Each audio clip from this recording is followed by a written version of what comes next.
ತಸ್ಮಾತ್ ಸರ್ವಪ್ರಯತ್ನೇನ ಕರ್ತವ್ಯೋ ಧರ್ಮ ಸಂಚಯ ಅಂತ. ಈ ಪ್ರಪಂಚದಲ್ಲಿ ಪ್ರತಿಯೊಂದು ಕೂಡ ಕ್ಷಣಿಕವಾದ್ದು, ಶಾಶ್ವತ ಅಲ್ಲ. ನಮ್ಮ ಸಂಪತ್ತು, ನಮ್ಮ ಶರೀರ ಇದೆಲ್ಲವೂ ಕೂಡ ಅಸ್ಥಿರ. ಶೀರ್ಯತೆ ಇತಿ ಶರೀರಂ ಅಂತ. ಶರೀರಕ್ಕೆ ಹೆಸರು ಯಾಕೆ ಬಂತು ಅಂದರೆ ಅದು ಬಿದ್ದು ಹೋಗೋದ್ರಿಂದ ಅದಕ್ಕೆ ಶರೀರ ಅಂತ ಹೆಸರು. ಅಥವಾ ಒಂದು ದಿವಸ ಸುಟ್ಟೋಗ್ತದೆ ಅದು, ದಕ್ಷ್ಯತೆ, ಆದ್ದರಿಂದ ದೇಹ. ಅದು ಸುಟ್ಟೋಗೋದ್ರಿಂದ ಅದಕ್ಕೆ ದೇಹ ಅಂತ ಹೆಸರು. ನಮ್ಮ ದೇಹವು ಒಂದು ದಿವಸ ನಾಶ ಆಗುತ್ತೆ, ಸಂಪತ್ತು ನಾಶ ಆಗುತ್ತೆ. ಶರೀರಕ್ಕಿರೋದು ಮೂರೇ ಅವಸ್ಥೆ ಅಂತ. ಒಂದೋ ಅದು ಬೆಂಕಿಯಲ್ಲಿ ಸುಟ್ಟು ಹೋಗುತ್ತೆ, ಅಥವಾ ಮಣ್ಣಿನಲ್ಲಿ ಮಣ್ಣು ಆಗುತ್ತೆ, ಅಥವಾ ಹುಳ ಹುಪ್ಪಟೆಗಳ ಪಾಲಾಗುತ್ತೆ. ಹಾಗಾದರೆ ಈ ಶರೀರಕ್ಕೆ ಅಥವಾ ಈ ಶರೀರಿಗೆ, ಈ ಶರೀರವನ್ನು ಹೊಂದಿರುವಂಥ ಜೀವಾತ್ಮನಿಗೆ ಏನು ಬೆಲೆ ಇಲ್ವಾ ಎನ್ನುವಂಥ ಒಂದು ಪ್ರಶ್ನೆ ಬಂದಾಗ ಶಾಸ್ತ್ರ ಒಂದು ಮಾತಾಡುತ್ತೆ. ಅಸ್ಥಿರಸ್ಯ ಶರೀರಸ್ಯ ಅಂತ ಫಲಾನಿ ತ್ರೀಣಿ ವಿದ್ಯಂತೆ ವಿದ್ಯಾ ಕರ್ಮ ಸುತ ಇತಿ ಅಂತ. ಪತಿತಸ್ಯ ಅಸ್ಯ ದೇಹಸ್ಯ ಕಾಷ್ಟಾಲೋಷ್ಟ ಸಮಸ್ಯೆ ಚ ಫಲಾನಿ ತ್ರೀಣಿ ವಿದ್ಯಂತೆ ವಿದ್ಯಾ ಕರ್ಮ ಸುತ ಇತಿ ಅಂತ. ಈ ನಶ್ವರವಾದಂಥ ದೇಹಕ್ಕೂ ಕೂಡ ಒಂದು ಶಾಶ್ವತವಾದಂಥ ಮೂರು ಫಲ ಉಂಟಂತೆ. ಒಂದು ವಿದ್ಯೆ, ಮತ್ತೊಂದು ಕರ್ಮ, ಮತ್ತೊಂದು ಸಂತಾನ, ನಮ್ಮ ಪರಂಪರೆ. ಇದು ಮೂರು ಈ ಅಸ್ಥಿರವಾದಂಥ ಶರೀರದಿಂದಲೂ ಕೂಡ ನಾವು ಸಂಪಾದಿಸಬಹುದಾದಂತಹ ಶಾಶ್ವತವಾದಂತಹ ಸಂಪತ್ತು ಅಂತ. ಅದರಲ್ಲಿ ಮೊದಲಿಂದ ಯಾವುದಂದ್ರೆ ವಿದ್ಯೆ. ನಹಿ ಜ್ಞಾನೇನ ಸದೃಶ. ಈ ಜ್ಞಾನಕ್ಕೆ ಸದೃಶವಾದ ಪ್ರಪಂಚದಲ್ಲಿ ಯಾವುದೂ ಇಲ್ಲ. ಈ ಒಂದು ದಿಶೆಯಲ್ಲಿ ನಿಟ್ಟಿನಲ್ಲಿ ನಾವು ಆಲೋಚಿಸುವಾಗ ಶರ್ಮರಲ್ಲಿರುವಂಥ ಜ್ಞಾನ, ಪರಿಪೂರ್ಣವಾದಂಥ ಜ್ಞಾನ. ನಾವು ಅದು ವಿದ್ವಾಂಸರು ಕೆಲವರು ನಾವು ಮಾತಾಡ್ತಾ ಇದ್ದೀವಿ. ವ್ಯಾಕರಣ ಶಾಸ್ತ್ರದಲ್ಲಿ ಶರ್ಮರಿಗೆ ಸಮಾನರಾದವರು ಈಗಿನ ನಮ್ಮ ಒಂದು ಮಾಧ್ವ ವಾಂಗ್ಮಯದಲ್ಲೇ ಯಾರೂ ಇಲ್ಲ, ಸದ್ಯಕ್ಕೂ ಇಲ್ಲ. ಅಂಥ ಒಂದು ಶಾಸ್ತ್ರದಲ್ಲಿರುವಂಥ ಗಟ್ಟಿತನ.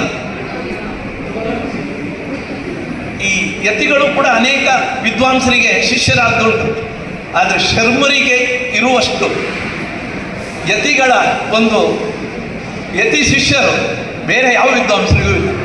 ಅಷ್ಟು ಯತಿ ಶಿಷ್ಯರು. ಕೇವಲ ಸುವಿದ್ಯೇಂದ್ರ ತೀರ್ಥರಿರ್ಬೋದು, ಅದೇ ರೀತಿಯಲ್ಲಿ ಪೇಜಾವರದ ಸ್ವಾಮಿಗಳು, ಪರಿಮಾರ ಸ್ವಾಮಿಗಳು, ಅದಮಾರ ಸ್ವಾಮಿಗಳು, ಪುತ್ತಿಗೆ ಸ್ವಾಮಿಗಳು, ಭಂಡಾರಕೆರೆ ಸ್ವಾಮಿಗಳು, ಹಾಗೆ ನಮ್ಮ ಈ ಮೈಸೂರಿನ ಹತ್ರ ಒಂದು ಮಠ ಇದೆ, ಸ್ಮಾರ್ಥ ಪರಂಪರೆಯ ಮಠ. ಅಲ್ಲಿನ ಒಬ್ಬರು ಸ್ವಾಮಿಗಳು ಎಡತೊರೆ ಮಠ ಅಂತ. ಆ ಮಠದ ಸ್ವಾಮಿಗಳು ಕೂಡ ಇವರಲ್ಲಿ ಅಲಂಕಾರ ಶಾಸ್ತ್ರವನ್ನು ಅಧ್ಯಯನ ಮಾಡಿದರು. ಅದಲ್ಲದೆ ಈ ಮಠಕ್ಕೆ ಸಂಬಂಧಪಟ್ಟಂಥ ಗುರುಕುಲದಲ್ಲಿ, ಅದು ಪರಿಮಾಣ ಮಠಕ್ಕೆ ಸಂಬಂಧಪಟ್ಟಂಥ ಗುರುಕುಲ ಇರ್ಬೋದು, ಅಲ್ಲಿ ಎಲ್ಲ ಅಧ್ಯಯನ ಮಾಡಿದರು. ಹೀಗೆ ಅವರಲ್ಲಿರುವಂಥ ವಿದ್ಯೆ ಅಂತ ಹೇಳುವಂಥದ್ದು ಜ್ಞಾನ, ವೇದಾಂತ ಶಾಸ್ತ್ರದ ಜ್ಞಾನ, ತರ್ಕಶಾಸ್ತ್ರದ ಜ್ಞಾನ, ಅಲಂಕಾರ ಶಾಸ್ತ್ರದ ಜ್ಞಾನ, ಅನೇಕ ವಿದ್ಯಾರ್ಥಿಗಳನ್ನು ಅವರು ಸಮಾಜಕ್ಕೆ ಸಮರ್ಪಣೆ ಮಾಡಿದ್ದಾರೆ. ಇವತ್ತಿನ ವಿದ್ಯಾಪೀಠದ ಹಿಂದಿನ ಪ್ರಾಂಶುಪಾಲರಾದಂಥ ಹರಿದಾಸ್ ಭಟ್ರು ಇರ್ಬೋದು, ಅಥವಾ ಅಲ್ಲಿನ ಇತ್ತೀಚೆಗೆ ದಿವಂಗತರಾದಂತಹ ನಮ್ಮ ಸಗ್ರಿ ಆಚಾರ್ಯ ಇರ್ಬೋದು, ಅಥವಾ ವೇದವ್ಯಾಸ ತಂತ್ರಿಗಳಿರ್ಬೋದು. ನನಗೂ ಕೂಡ ಅವರು ಅಧ್ಯಯನ ಮಾಡಿದ್ದಾರೆ. ಇವತ್ತಿನ ಶಿವಪ್ರಸಾದ ತಂತ್ರಿಗಳಿರ್ಬೋದು, ಅಥವಾ ಇವತ್ತು ಮಾತಾಡುವಂಥ ರಾಜಗೋಪಾಲ ಆಚಾರ್ಯ ಇರ್ಬೋದು. ಒಂದೋ ಸಾಕ್ಷಾತ್ತಾಗಿ, ಒಂದೋ ಪರಂಪರೆಯಿಂದ ಅನೇಕ ಜನರಿಗೆ ವಿದ್ಯೆಯನ್ನು ಕೊಟ್ಟಿದ್ದಾರೆ. ಆದ್ದರಿಂದ ಆ ವಿದ್ಯೆಗೆ ಸಾವಿಲ್ಲ, ಅದು ಮುಂದುವರಿತಾ ಇದೆ. ಆದ್ದರಿಂದ ಶರ್ಮರು ಕೂಡ ಶಾಶ್ವತವಾಗಿರ್ತಾರೆ ಅಂತ. ಇಷ್ಟಲ್ಲದೆ ಅವರು ಮಾಡಿರುವಂಥ ಸಂಶೋಧನೆಗಳು, ನೀವು ಮಧ್ವ ಸಿದ್ಧಾಂತ ಗ್ರಂಥಾಲಯದಿಂದ ಪ್ರಕಟವಾದಂಥ ಎಲ್ಲ ಕೃತಿಗಳು ಕೂಡ ಅವರೇ ಸಂಶೋಧನೆ ಮಾಡಿರುವಂಥ. ನಾನು ಬರೆದಂಥ ಕೆಲವು ಪುಸ್ತಕ ಇದೆ, ಅದನ್ನು ಕೂಡ ಅವರೇ ಸಂಶೋಧನೆ ಮಾಡಿರುವಂಥದ್ದು. ಹೀಗೆ ಹಿಂದೆ ನಮ್ಮ ಗುರುಗಳಾದಂಥ ಹರಿದಾಸ್ ಉಪಾಧ್ಯಾಯರು ಒಂದು ಮಾತಾಡ್ತಾ ಇದ್ರು. ನನ್ನದು ನಾ ಸಿಕ್ಕಿದ್ರು ಕೂಡ ಅವರು ಅದನ್ನೇ ಹೇಳೋದು, ತವ ಭಗಿನ್ಯಾಹ ಶ್ಲಾಘ್ಯೋ ಭರ್ತ ಅಂತ ಅವ್ರು ಹೇಳೋದು ನನಗೆ.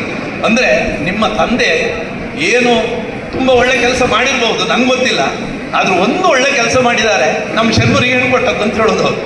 ಅಂದರೆ ಅಂಥ ದೊಡ್ಡ ವಿದ್ವಾಂಸರು ಅವರು. ಹೀಗೆ ಇವತ್ತು ಪುರೋಹಿತ ಪ್ರಪಂಚದಲ್ಲಿ ಎಲ್ಲ ಪುರೋಹಿತರ ಕೈಯಲ್ಲಿಯೂ ಕೂಡ ನಾನು ನಿನ್ನೆಯೂ ಹೇಳಿದ್ದೆ, ಆದರೆ ಪಡುವಿದ್ದವರಿಗೆ 100ಕ್ಕೆ 90 ಜನರಿಗೆ ಗೊತ್ತಿರಲಿಕ್ಕಿಲ್ಲ ಶರ್ಮರ ಬಗ್ಗೆ. ಯಾಕಂದರೆ ಅವರು ಅಜ್ಞಾತವಾಗಿದ್ದರು. ಇನ್ನೊಂದು ವಿಶೇಷ ಶರ್ಮರದ್ದೇನು ಅಂತ ಹೇಳಿದರೆ, ಅವರು ಯಾವುದನ್ನು ಕೂಡ ಒಂದು ಎಲೆ ಮರೆಯ ಕಾಯಿ ಅಂತಿದ್ರು. ಅವರಿಗೆ ಜನಪ್ರಿಯತೆ ಬೇಕಾಗಿರಲಿಲ್ಲ.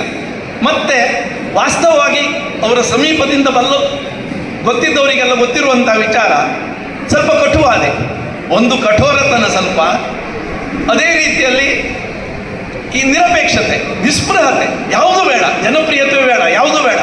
ಇಲ್ದಿದ್ರೆ ಇಷ್ಟು ಜನ ಯತಿಗಳು ಗುರುವಾಶ್ರಮದಲ್ಲಿಯೋ ಅಥವಾ ಆಶ್ರಮ ಆದ ನಂತರ ಅವರ ಶಿಷ್ಯರಾಗಿದ್ದರೂ ಕೂಡ ಅವರಿಂದ ಯಾವ ಯತಿಗಳಿಂದಲೂ ಕೂಡ ಏನನ್ನು ಬಯಸ್ತಿಲ್ಲ. ಆ ರೀತಿಯಾದಂಥ ಒಂದು ವೈರಾಗ್ಯ, ನಿಸ್ಪೃಹತೆ ಆ ಶರಣರಲ್ಲಿತ್ತು. ಹೀಗೆ ಅವರು ಮಾಡಿರುವಂಥ ಅವರಲ್ಲಿರುವಂಥ ಒಂದು ವಿದ್ಯೆ. ಎರಡನೇದು ಕರ್ಮ, ಸತ್ಕರ್ಮ, ಅನುಷ್ಠಾನ. ಬೆಳಿಗ್ಗೆ ದಿವಸ 3:30-4 ಗಂಟೆಗೆ ಎದ್ದಾಯಿತು. ಅವ್ರು ಬೆಂಗಳೂರಿಗೆ ಹೋದರೂ ಕೂಡ ಇದನ್ನು ಬಿಟ್ಟವರಲ್ಲ. ಬೆಂಗಳೂರಲ್ಲಿ ಅವ್ರು ನಮ್ಮ ಒಂದು ಮಾವನ ಮನೆಗೆ ಹೋಗ್ತಾ ಇದ್ರು. ಅವ್ರ ಮನೆಯವ್ರು ಬಂದಿದ್ರು. ಬೆಳಿಗ್ಗೆ ಅವ್ರದ್ದು ಎದ್ದಾಯಿತು, 3:30ಗೆ ಎದ್ದಾಯಿತು. ಅವರ ಕೆಲಸ ಅವ್ರು ಮಾಡಿ ಆಯಿತು. ಆ ಮನೆಯವರಿಗಿರಲಿ ಅಥವಾ ಅವ್ರು ಎಲ್ಲಿ ಉಳ್ಕೊಂಡಿರ್ತಾರೆ ಅನುಷ್ಠಾನಕ್ಕೆ ಹೋದಾಗ ಅವ್ರು ಯಾರಿಗೂ ಸ್ವಲ್ಪ ತೊಂದರೆ ಆಗಬಾರ್ದು, ಅಷ್ಟು ಚೆನ್ನಾಗಿ ಒಂದು ಕರ್ಮಾನುಷ್ಠಾನ. ಮರಣವನ್ನು ಹೊಂದುವ 2 ದಿವಸ ಮೊದಲು ಹೋಮಾನವನ್ನು ಪಾರಾಯಣ ಮಾಡಿದ್ರು. ನಾವೇ ವಿಚಾರ ಮಾಡೋಣ, ಅಂಥ ಒಂದು ಕರ್ಮಾನುಷ್ಠಾನ ಇತ್ತವ್ರೆ. ಹೀಗೆ ಒಂದು ಸತ್ಕರ್ಮಾನುಷ್ಠಾನ, ಮತ್ತೊಂದು ಅವರಲ್ಲಿರುವಂಥ ಜ್ಞಾನ. ಮುಂದೆ ನಾನು ಹೇಳಿದ ಹಾಗೆ ಸುತ ಇತಿ ಸಂತಾನ. ಅವ್ರಿಗೆ 3 ಮಕ್ಕಳು, 3 ಗಂಡು ಮಕ್ಕಳು, ಒಬ್ಬರು ಮಗಳು. ಒಳ್ಳೆ ವಿದ್ಯೆಯನ್ನು ಕೊಟ್ಟಿದ್ದಾರೆ, ಒಳ್ಳೆ ಸಂಸ್ಕಾರವನ್ನು ಕೂಡ ಕೊಟ್ಟಿದ್ದಾರೆ. ಮಗಳನ್ನು ಕೂಡ ಒಬ್ಬ ವೈದಿಕನಿಗೆ ಮದುವೆ ಮಾಡಿ ಕೊಟ್ಟಿದ್ದಾರೆ. ಅವರು ಕೂಡ ಪ್ರಸಿದ್ಧರಾದಂಥ ತಂತ್ರಿಗಳೇ. ಹೀಗೆ ಅವರ ಪರಂಪರೆ ಮುಂದುವರಿತಾ ಉಂಟು. ಮಗ ಜ್ಯೋತಿಷಿಯಾಗಿ ಅವರ ಒಂದು ಕುಟುಂಬದ ಪರಂಪರೆಯನ್ನು ಮುಂದುವರಿಸಿದರೆ, ಅಳಿಯನು ವೈದಿಕನಾಗಿ ಅವರ ಒಂದು ಪರಂಪರೆಯನ್ನು ಮುಂದುವರಿಸಿಕೊಂಡು ಹೋಗ್ತಾ ಇದ್ದಾರೆ. ಹೀಗೆ ವಿದ್ಯಾ ಕರ್ಮಸುತ ಐತಿ ಎನ್ನುವಂಥ ಮಾತೇನಿದೆ, ಅದು ಶರ್ಮರ ಮಟ್ಟಿಗೆ 100ಕ್ಕೆ 100ರಷ್ಟು ಅನ್ವಯವಾಗುವಂಥ ಒಂದು ಮಾತಿದೆ. ಅವರಿಗೆ ಒಂದು ಸದ್ಗತಿಯನ್ನು ನಾವು ಬಯಸಬೇಕು, ಅದು ನಮ್ಮ ಕರ್ತವ್ಯ. ಅದ್ರ ಬಗ್ಗೆ ಅವರು ಮರಣವನ್ನು ಹೊಂದಿರುವಂಥ ಲಗ್ನದ ಬಗ್ಗೆ ಮತ್ತೆ ಶಿವಪ್ರಸಾದ್ ತಂತ್ರಿಗಳು ಹೇಳ್ತಾರೆ. ಏನೇ ಇರಲಿ, ಅವರಿಗೆ ಸದ್ಗತಿಯನ್ನು ಬಯಸುವಂಥದ್ದು ನಮ್ಮ ಧರ್ಮ, ನಮ್ಮೆಲ್ಲರ ಕರ್ತವ್ಯ. ಉಡುಪಿ ಅಂತ ಹೇಳುವಂಥದ್ದು ಮೊದಲು ಅನೇಕ ವಿದ್ವಜ್ಜನರ ಒಂದು ಆಡಂಬಲ ಇದೆ. ಅನೇಕ ವಿದ್ವಜ್ಜನರು ಇರುವಂಥ ಒಂದು ಪ್ರದೇಶ. ಆದರೆ ಈಗ ಒಬ್ಬೊಬ್ಬರೇ ವಿದ್ವಾಂಸರು ಕಣ್ಮರೆ ಆಗ್ತಾ ಇದ್ದಾರೆ. ಆ ರೀತಿ ತಲಸ್ಪರ್ಶಿಯಾದಂಥ ಪಾಂಡಿತ್ಯ ಇರುವವರ ಒಂದು ಸಂಖ್ಯೆ ತುಂಬ ಕಡಿಮೆ.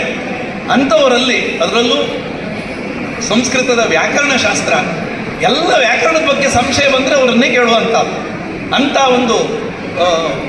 ಒಂದು ರೀತಿಯಲ್ಲಿ ಹೇಳುವುದಿದ್ದರೆ ವಿದ್ವಜ್ಜನಮಣಿ ಅಥವಾ ವಿದ್ವಜ್ಜನರ ಒಂದು ಮಾಲೆಯನ್ನು ಮಾಡಿದರೆ ಅದರಲ್ಲಿ ಮಧ್ಯದಲ್ಲಿರುವಂಥ ಪದಕ ಅಂತ ಹೇಳುವುದು. ಅವರು ಕಣ್ಮರೆ ಆಗಿದ್ದಾರೆ. ಅವರಿಗೆ ಸದ್ಗತಿ ದೊರಕುವಂತೆ ನಾವೆಲ್ಲ ದೇವರಲ್ಲಿ ಪ್ರಾರ್ಥನೆ ಮಾಡೋಣ. ಅವರ ಕುಟುಂಬಕ್ಕೂ ಕೂಡ ಉತ್ತರೋತ್ತರ ಶ್ರೇಯಸ್ಸನ್ನು ಹಾರೈಸೋಣ ಎನ್ನುವುದಾಗಿ ಹೇಳ್ತಾ ನನ್ನೆರಡು ಮಾತನ್ನು ಮುಗಿಸ್ತಾ, ಸರ್ವಗುಣ ಸಂಪೂರ್ಣ ಸರ್ವದೋಷ ವರ್ಜಿತ ಪ್ರಿಯತಾಂ ಪ್ರೀತೇವಾಲಂ ವಿಷ್ಣುರ್ಮೇ ಪರಮಸ್ವರೂಪ ಕೃಷ್ಣ.